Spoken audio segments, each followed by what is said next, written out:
What's up, everybody? It's Hardy Construction. You can find us on Facebook, Instagram, but mostly on YouTube. Give us a like, subscribe, hit that bell icon so you can hear more of this terrible content. I mean, great content with your hosts Komp and Dennis. You almost messed up. Today's film is One Bedroom, One BR, 2019. One BR 2019, directed and written by David Marmer, starring Nicole Bryden Bloom, Giles Matthew Taylor Nichols, and also, who's that guy who plays her dad? I think that's Curtis Webster. No, it's not. Anyway, whatever. It's a whole bunch of other people in it. Alan Blumenfeld.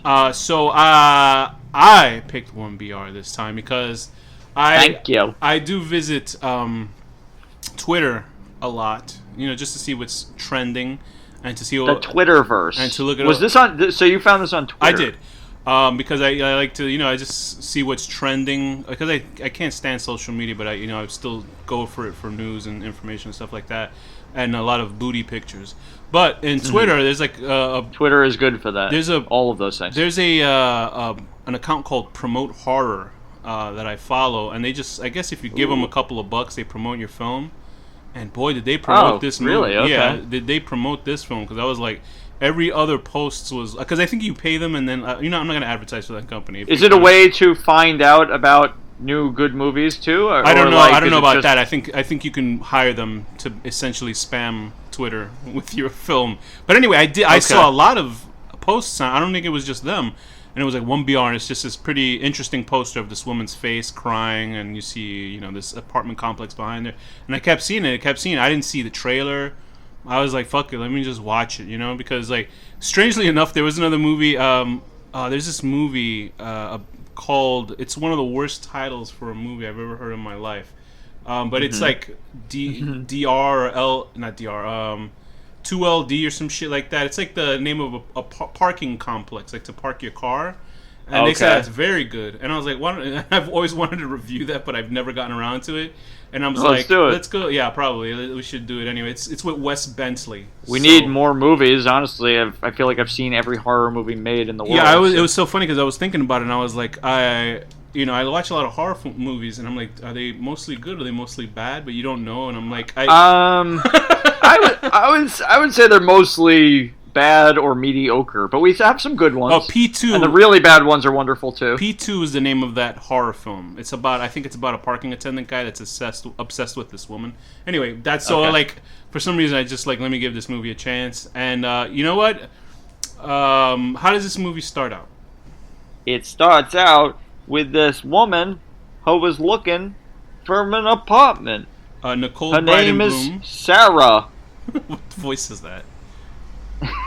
She's very pretty, and she needs an apartment in L.A. She's left her dad and the comfort of home, and she needs this apartment. She has a very tenuous relationship with her dad just from the opening phone call that she gets. Her dad seems like a real scumbag. He's really good at being an asshole. Yeah, she shows up at this apartment complex. It's open. They have I guess it's a sort of a thing where anybody can come in and take a look at it, and they take your name and number, and then I guess just by looking at you, they decide to give you the apartment. Well, we don't know why they choose him, but we do know at the end, obviously. I'm sure they fill out a questionnaire and they just sort of read it. Didn't she look like that young princess from Game of Thrones a little bit? Just a little bit. You know the one that... Well, the one that was with Tommen. Yeah. You know what I'm talking about, right? Yeah, of course. I didn't think about it. She had like this weird, like, sexy smirk thing going on, though, and this one doesn't have that. Yeah, she looks like that actress from Game of Thrones. She actually reminded me of Dexter's sister a little bit. Yes, Jennifer Carpenter also. You're right, she does. But more filled out, because Jennifer Carpenter is like very thin. What a horrible sexist show. Well, it's not sexist. She just looks like her. He's just observing how she looks. She's very pretty. I mean, if she wasn't, then you might not like her. But hey, did you see the size of those big feet? Anyway, that's the Tarantino. I have a foot fetish. I don't. But anyway, so she is going around this apartment complex. There's the standard handsome guy walking around that everybody's like, oh, okay. Because I wasn't sure what this film was about, and eventually, like, I had no idea, right. So I was a little like, "What isn't the hell?" Isn't it? But isn't it refreshing to go into a horror movie without knowing what it is? Because then, I try to always do that. I never watch trailers on purpose. Eventually, you'll know about 15 minutes into the movie, and you're like, it's going to turn into this piece of shit, or it's going to turn into that piece of shit. When they started torturing her and shit, I was like, I was a little nervous, like, oh god, it's going to be like a torture porn movie. Natalie Dormer, who played Marjorie Tyrell, that's who I was thinking of. From Game of Thrones. But I gotta be honest with you, I was bored up till like 25 minutes into this movie. I thought it was all fine. I was like, I even thought the opening looked a little like amateurish for some reason, like the camera movements. Yeah, I know what you mean. It did. You know what I mean? Like when the people walking into the building, it felt like I was watching like a student TV movie. show. Yeah, right. And I was like, what's wrong with this? It got a lot better for some reason. Like maybe for whatever reason. I think this is like a weird movie because like I think all the acting was amazing. I think for the most part it was pretty well shot, and like I mean the story's cool. It's awesome to see like how a cult kind of works, but also I was a little bored throughout. I just feel like it was very bland. Yeah, that's a little bit of issue I have with. Surprisingly, I had sort of a different effect while watching it, but I completely understand what you're saying because I was like, okay, where is it going? Like 25 minutes, like this is sort of like boring. And I was like falling asleep. I saw this at like 12:40 in the morning. Okay. And usually it takes. You're up late. You up past your bedtime. I don't usually see movies in one go. I don't usually do that. I usually like take. I mean, it's got to be a very rare occasion. So I was like 24, and I was like, actually physically dozing off watching it because I was watching it on my little Amazon like book and stuff like that. So I'm watching it. You're so fancy. And I was like, and then once like the 25-minute mark when the turn happens when they fry her fucking cat. I woke, that was like I couldn't believe that. And the guy came into the room. I knew it had to be that nice guy. I didn't know what the movie was, so I thought maybe the guy was like some jealous pervert, and she had to find. I was like, oh, is it gonna be a movie where she's like tied up throughout the whole fucking movie, and she has to find a way to get out? I thought it was like, oh boy, it's gonna be one of those. But it turned out to be something much more sinister. And you know what? I actually woke. Sinister. It woke me up, and I watched the rest of the film, and I liked it, but I can see how I wasn't. It was like a little tropey, yes, like a little cookie cutter. I mean, here's the thing: at the very end of the film, like once I saw the very end, I was like, okay, so it's borrowing from The Invitation. I don't know if the maker saw that.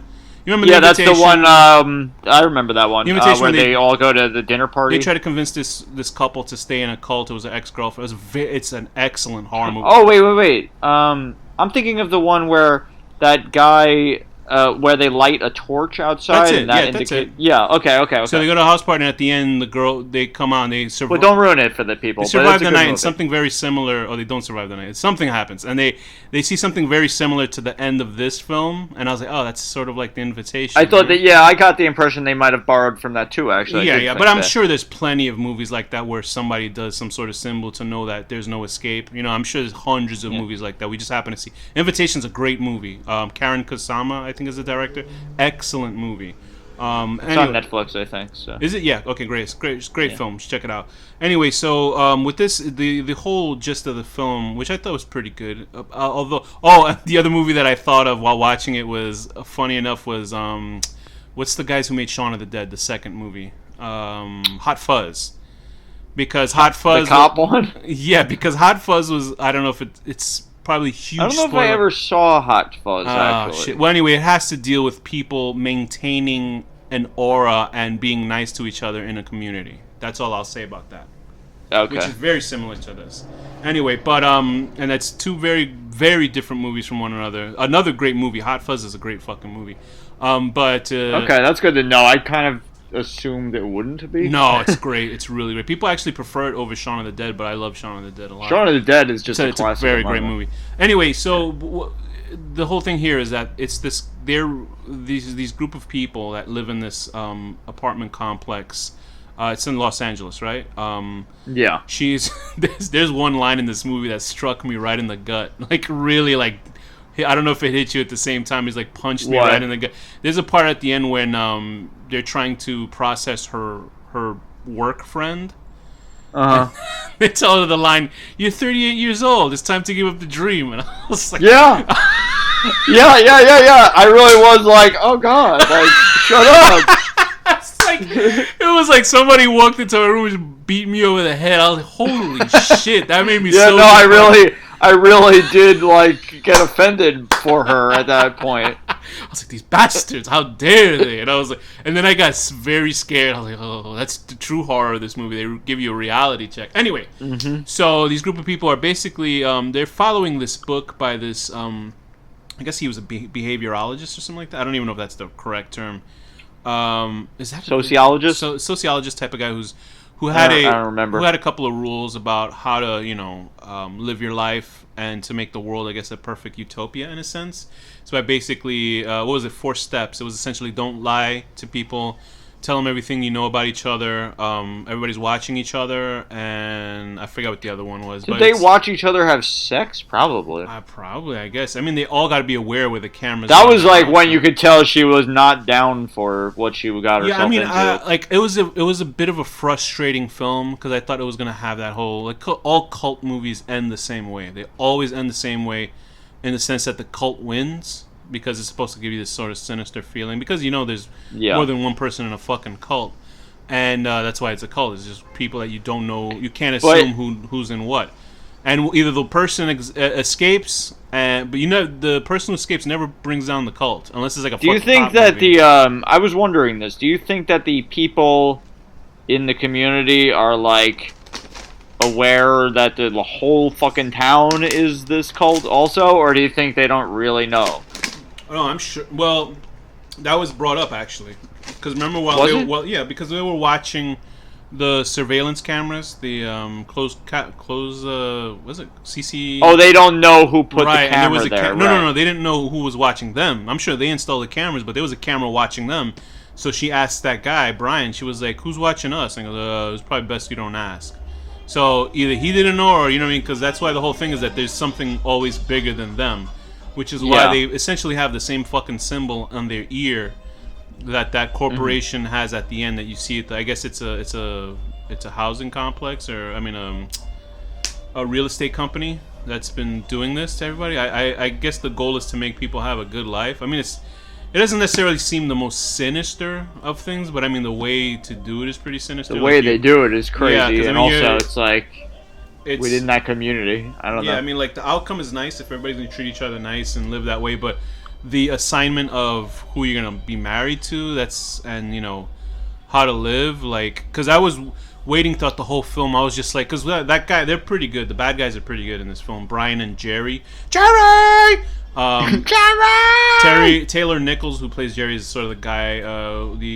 I felt like I recognized him, but like I don't recognize any movies he's been in. Taylor Nichols was in Metropolitan, Jurassic Park 3. I saw Boiler Room, which is an interesting sort of young people Wall Street movie. Barcelona. I don't know. Okay. Yeah, I can't say he looks familiar, but I can't say what I've seen him from. I'm sure he's one of those guys where you see him in hundreds of things as like a guy in the background. Right. The boyfriend, I mean, the quasi guy who's interested in her, who plays Brian, he's very good. He's like a fucking asshole. He's just like a... Yeah, he's he's pretty creepy because he's like so nice and then also like really ready to kill her dad and shit. It's weird because I understand, it's weird how he turns it on and off because he's very nice when she's, walking around and stuff like that. But then when he's in the mode to train her, he's a complete piece of garbage. But then when she's accepted, he's nice again. So that's interesting to see. I mean, it's not like sure it's not a very fucking complex. What's that disease? Not disease. Mental problem where you get attached to your kidnappers. It's a town in Switzerland or something. Yeah. I don't know why. It just escaped my mind. Yeah, it starts with an S, right? I know it's... Yes, it does. But, it's essentially you fall in love with your kidnappers. That actually happened from... I think that because there was a robbery in Denmark, right? There was a... Yeah. Not Denmark, it's Switzerland or something. Stockholm Syndrome. Stockholm, right, because that they just made... Stockholm, Sweden? Is it Sweden? I think there was a bank robbery, and I think that's what happened because these two guys were robbing a bank, and I might be wrong, but they made a movie about that recently. But Stockholm Syndrome is essentially when you fall in love or... But that's like what this whole thing is, basically. Right. So they decided, which is it's not like these motherfuckers invented this. I'm sure there's plenty of people that do it, but because I was waiting throughout I was just like, oh shit, is this how the movie's gonna be? And like at the end, she just kills her roommate. But then her roommate, not her roommate, the work buddy gave her that phrase, "It's your fucking life," which I knew would come back You know what I mean? I knew eventually it would come back because it was such an I felt isolated so sad moment. when she got shot in the head. Yeah. I liked her, and plus they made fun of her because she was older, and I was like, this is offensive to me. Yeah, but, poor woman. But just trying to fight for her dreams. Yeah, and she was trying to be an actor. And she's in a movie, so how could she fail? Oh, that's meta. Anyway. But so I was waiting. I was like, "Oh fuck, is she gonna? Is she just gonna go along with this?" And that's how the movie ends. She's gonna give some sinister smile to the fucking screen as she lets people in. But thankfully, because I was like, those two guys, Jerry and Brian, they were such assholes. Imagine they do like a jump scare at the end where she runs at the camera smiling, and it freezes on frame. But there was so much that I was like, I can't wait till this woman kills these. I was saying it out loud. I was like, I hope she kills all these motherfuckers. I wanted her to do worse. I wanted her to destroy the whole. I was happy complex. that her fake husband did too. Yeah, Lester. Lester's another actor that I know I had seen him, and I was like, what the fuck did I see this guy? This is a movie made up mostly of, I guess, actors that you've seen in everything. Which is good because usually that guy actors, as they say, or character actors are always good because they're actually really good actors and they don't have to survive off. Yeah, of sometimes some sort of you see a big personality. actor and it kind of spoils it. Like, oh, I know him from you this can't thing. get out of disbelief or whatever that's called. Suspension of disbelief. But that guy, the guy who played Lester, I know I've seen his face because he has a very unique sort of thin face. But looking at the names of the movies, I don't know what the fuck he was in. The Father, for sure. Still, I'm in my dreams. The Father, what is the father's name again? Alan Blumenfeld. Alan Blumenfeld. That guy's bit. I've seen him in shit for so long. He's from New York. Hey, look at this guy over here. He's from New York. Oh, he was in Bosch, which is a great show. I don't remember him in it. He was in Shameless. Heroes, which was at one point a great show, and then just turned into the worst show ever. And then they brought it back. They brought it back, and it was even worse than the original. I heard. Did they bring it back, and it was even worse? Yeah, they made it. I remember at one point there was there's a character who has a twin or something, and she's very strong, and the twin has this power. Whatever. I thought it was multiple personalities. Well, it was very vague. That scared the fuck out of me. I remember seeing the first episode, and she walked by a mirror, and you see a second head on her shoulder, and I scared the fuck out. I was a grown. Well, I was still a grown man. Eventually, it turned into. She has 7 twins personalities or something. I never quite understood. And then all of them at these. It was just guys, stop jumping the shark. I remember. Then they did all those guys. They did 4 or 5 episodes where it was an alternate timeline, and then Hero just reversed time. And it's okay, so that whole season was useless. Was that what they did? Oh, brother. Anyway. Yeah, it's okay, they just undid the whole season. It was so funny it was because just silly. did you ever see Gone Girl? No. Great movie. David Fincher directed it, so of course it's great. And she's doing some movie where it's it's about these people who find out that it's either a novel or a graphic novel. It's coming to life, so they have to stop it. And I was like, isn't that what Heroes did? I'm isn't that I'm sure there's millions of fucking. That's essentially what we're saying about 1BR is the same thing we're saying about Heroes. That you've seen the storyline hundreds of times. It's just the way that it's executed. I do think 1BR did a pretty nice insight into a cult formation. I think Invitation does it better. I don't mean to compare the two, but they're similar in the way that you're. Well, I don't think Invitation really got into how you actually get indoctrinated into a cult. And this did. Yeah, that wasn't really a cult. It was more they were going to kill everybody anyway. It was just you got to die with us because we know better than you, sort of thing. But that was... Well, it's true. That's how I feel about everyone. But solipsism, that's what you want to say. So this one it's interesting and it's but I don't know if I was totally. I like the movie. Don't get me wrong, but I don't know about the carried out last 45 minutes of the movie. I don't know what it is. You know what I mean? I just don't. It seems like there's a lot of good shit, but it seems like there could have been more to the film. But that doesn't mean it's a bad movie. I actually enjoyed it. And I did like the ending where she gets out and then she's running and then all the lights are, because I was like, oh, okay, I know that's what they're gonna do. And these people brand each other because you can just easily, if I was her, I would just be like, hey, look over there and look under their fucking ears to see if they have that fucking symbol, and then just tell cops, look at all these people. It's it would be nice if there was a larger scale sequel to it. I would watch it. I would watch if. Well, this was a super low budget. I feel like. Yeah, I'm sure of it. It's only really one location. They didn't even have a believable cat prop. That was in the fucking oven. I didn't even know what I was looking at when I looked. The only thing that well, there was a few special effects, like the nails or the hand, but also the. But there was like something wonky about the effect. I remember like either the blood looked stupid or something looked strange when they smashed it into her hand. But I didn't get any bad feeling from that. Okay. I don't know. But you're wrong, and I'm right.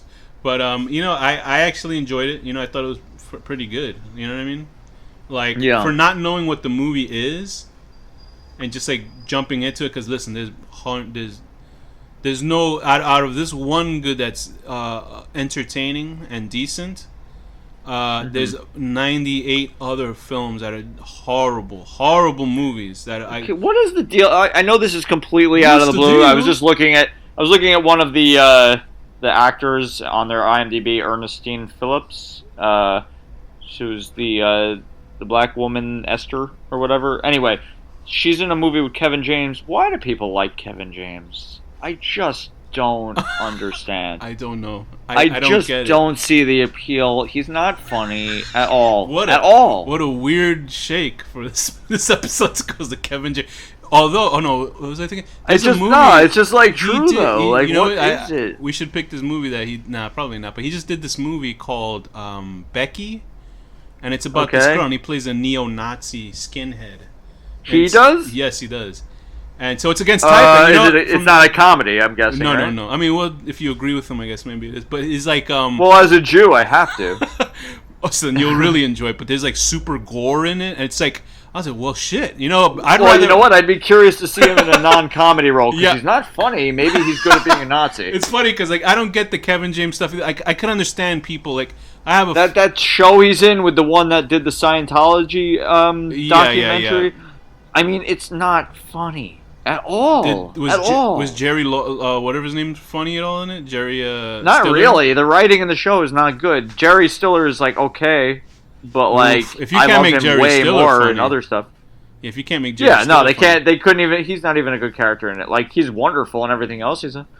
Yeah, whatever. Anyway, sorry for the sidetrack. Kevin James has a movie called Becky where he plays a neo-Nazi and it's gory and violent and shit like that. I would be curious. It's like it's a 12-year-old girl. It's like a Grindhouse side of movie. She's like a 12-year-old girl and she's just killing these people. She's just like blowing their faces. I just can't picture him in a I'll tell you this, like that would be interesting. I wasn't interested in seeing the whole film, so I was just skimming through it, like I usually do with every movie, and he was good as an asshole Nazi. I'll tell you that. I found it more entertaining him playing a piece of shit than fucking any of his comedies. I have no interest. I had family members that because they're not comedy. I'm using quote errors in air quotes. I had what's it called? This woman's not been in anything either. The main actress in this, she's actually pretty good. She's been in but 5 she's only things, been in like I think, right? Nothing basically. She was in the Michael J. Fox show. Wow, but but anyway, but one more thing about Kevin James. I remember my family. One of my family members took a relative of mine to go see Grown Ups 2.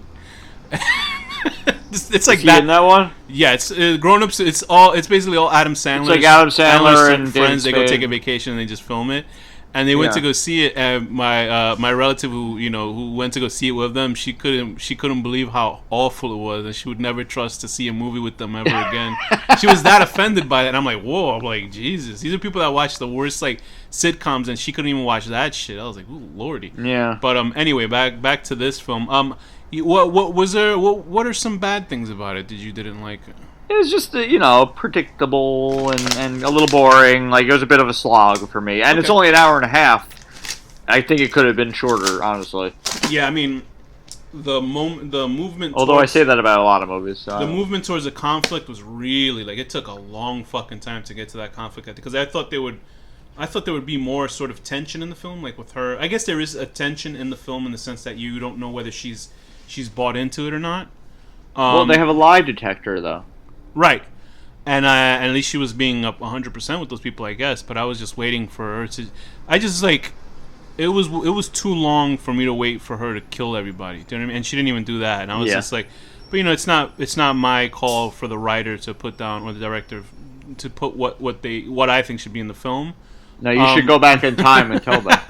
But I liked it enough. I thought the acting was actually pretty good from everybody. Some of the camera stuff was a little bit amateurish. Like some of the shots were weird, and I was like, because the rest of the movie looked good, but some parts of it I was like, what's wrong with this? That part where they killed. Oh, that's right. The old lady part is what reminded me of The Invitation. Remember when they saw the video? When they put the bag over her head or whatever? Yeah, remember when they were watching the video in The Invitation and they showed that guy and he goes, "What the fuck are we watching?" Like they showed them kill that person. You know, I actually don't remember. Yeah, that was one of the more sinister parts in that film. Was fucking like spooky when they were showing them.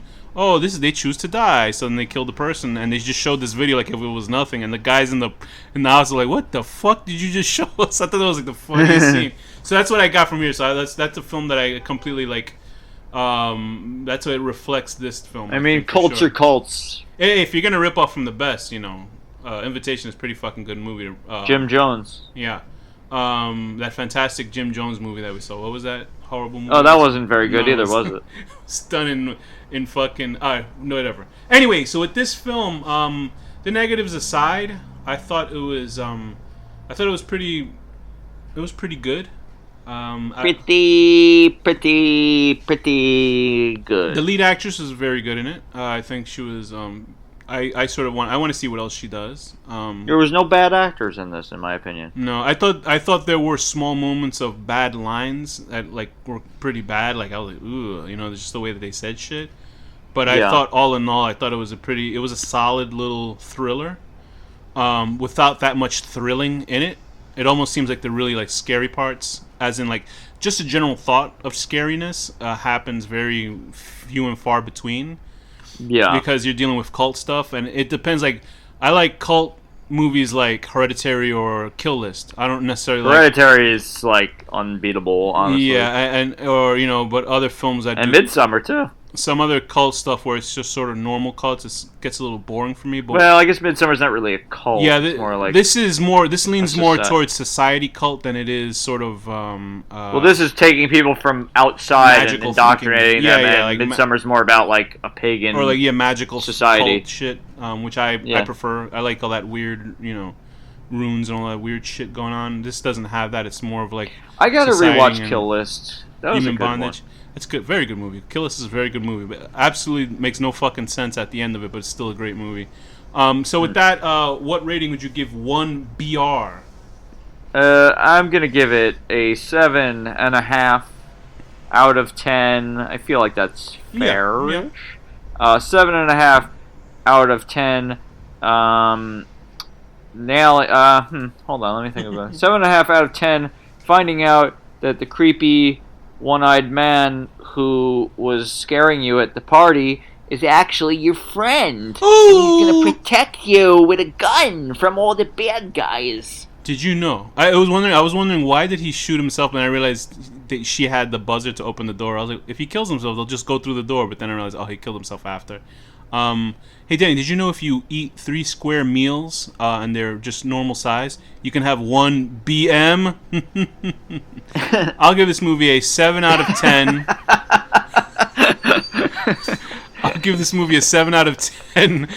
Being forced into a relationship with a man with half shaded glasses, and you think he wants to pound you all night in the bedroom when he actually just gets a really nice sewing kit for you so you can follow your dreams. Aww, and with that, Danny, nice. What's the final word? Banana pajamas.